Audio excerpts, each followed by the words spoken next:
Hey guys, hope everyone is doing well. This morning I went to a car boot sale. I bought a couple of items and a big massive display, which I'm going to show you shortly. Mostly items for Alex, but I did find a couple of items. But I'll show you what I bought. I've been missing little man, Alex's little son Tyne. And I saw this and it's a little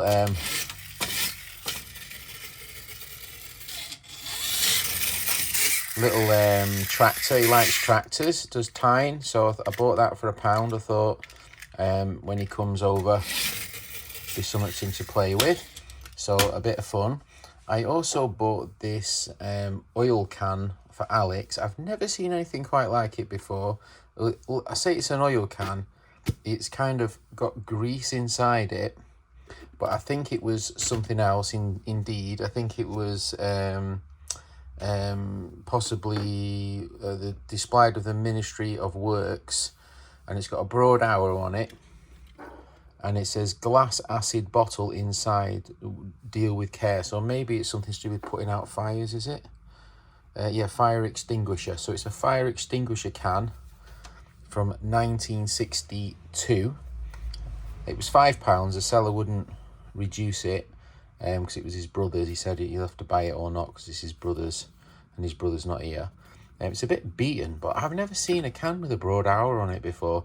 Alex thought he'd stick it on his shelf. Maybe he can degrease it and use it for nuts and bolts or whatever. So use it to make some space. And then I bought this for £1. This is a homemade footprint spanner. Very, very crudely made. The teeth are not exactly correct, but still, £1. Somebody's made it. I don't see a maker's mark on it, which is a shame. And then for myself, I just bought these 3 items off one seller. This is my favourite item, just a thimble full. So obviously it's a thimble, but it's a shot glass of drinking. So it's obviously a pun on a thimble full, but it's obviously a regular shot glass. But I just thought it's been badly bashed up, but I thought it was cool to have a large thimble. I don't know why, it caught my imagination, so I bought it. I saw this, I thought, wow, this is interesting. I don't think I've ever seen anything like that before. I was quite enthused, and then I went home and realised I'd already bought one, and I thought it looked familiar. And I bought this, I got this one, so God knows why I've got 2 of these. It was quite expensive. He had 28 on it. I think I gave him quite a bit, really, a bit too much.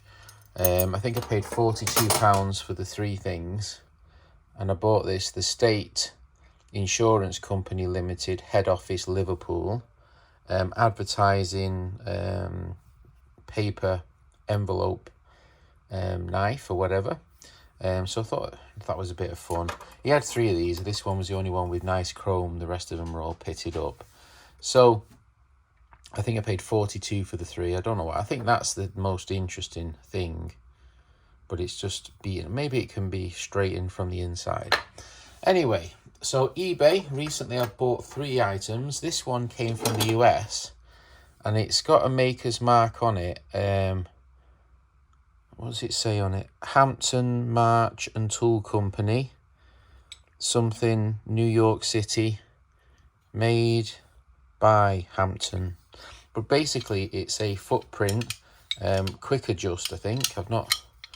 Quick adjust, footprint type, American version of a footprint spanner. Bit like one of those, but the quick adjust version. I bought it. I thought it was kind of cool. It wasn't a lot of money. It's probably far too much money because it had to pay shipping from the US. But I thought, oh, I've not got an American footprint. That's a necessity.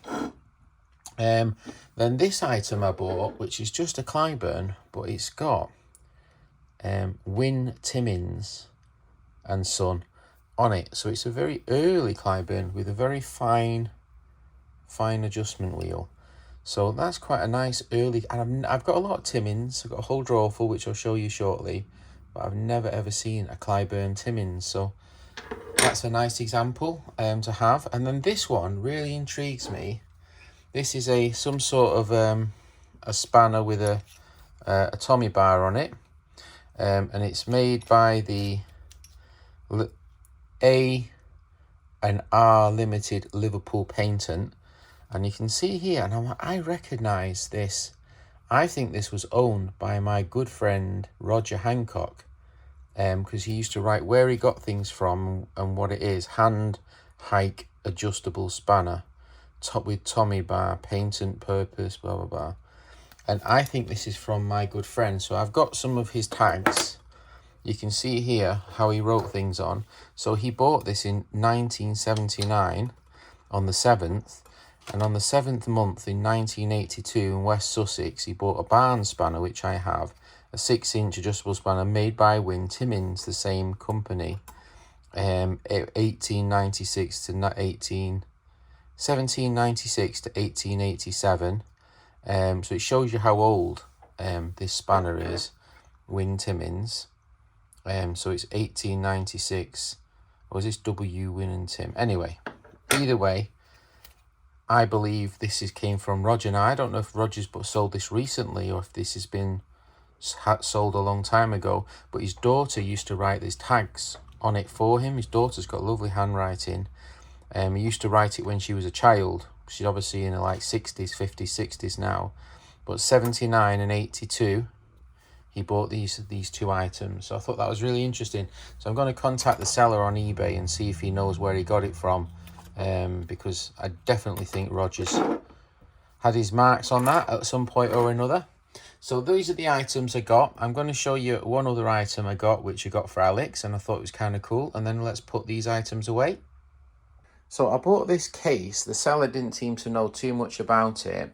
It's obviously been on a wall, attached to a wall. It's quite a nice case, just needs a good clean. And inside, it's not overly heavy, so I think these items have been made up to save weight. Steam locomotive water gauge. This one, driver single track key, so it's a makeup of one of those. Gangmaster single key, and then all these paycheck markers. Great Western Railway boundary marker, so that must have been an original boundary marker. It'd be someone alone, that'd be a casting of an original. A diesel master key, and all these tickets, and a maker's plate at 1932. So obviously I wonder if this has come from a museum. I'm not so sure, but either way I think it's a nice thing, and it can be put on the wall in probably Alex's workshop if he still wants it. But I think it's cool. Looks like something's was glued there and is no longer. I wonder if something's been took out the carriage key, because there's nothing loose in it. So it's nothing's fallen off and loose. Everything's stuck. So not quite sure what's missing there. But either way, really interesting. And then I bought these for Tyne again, because he likes Teletubbies. Tinky Winky, Dipsy, Lala and Po. Don't ask me which one is which. I bought those on the car boot as well. I paid £15 for this case with this mock-up. It's not that old. You can see it's been stapled, made up for a museum or something. But still, I think that's really cheap. And then that's Lala. So they're in. That's Tinky Winky. That's Lala. I think we've narrowed 2 down anyway. So yeah, let's get these items put away. So this is one of my absolute favourite drawers. This is Win Timmins spanners, and I've got quite a nice collection of Win Timmins items. Probably I think definitely the finest in the world, because of Ron and Roger's collections. But I'm adding something new to it. A Win Timmins very early Clyburn, and it just about fits in there. So I think that's a really nice addition. I was quite pleased when that popped up for sale. All right, let's move on.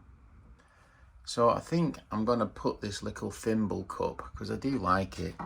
I'm going to put it just up there as a sort of shop display or whatever. I thought it's quite cool. And then down here we've got some spanners, and I think I'm going to put this spanner in this drawer for now. I think that's a nice addition. So I think I'm going to put this little paper knife in this drawer, as I noticed I do have some other ones in here. I think that's probably the best home for it for now. Little paper knife. So in this little drawer, I think I keep most of my sort of tin openers, what I find. And here's another one for the old drawer, another double. Oh dear, oh dear. Right guys, so we've got this American one. I think that's a nice addition to the American sort of tool drawer. And then we've got the slightly full homemade drawer. We've got quite a few little footprints. Some of them are slightly more successful than others. And then we've got this new addition, which can sort of squeeze in there. But we've got quite a few of them, all different sizes, different styles. Some of them, you know, quite nice, others a little bit crude. But yeah, nice addition. Alex, I've put your little case down there on the floor. Hopefully I don't smash it before you pick it up. Fingers and toes crossed. All right, if you got this far, thanks for watching. Much appreciated. All right, bye.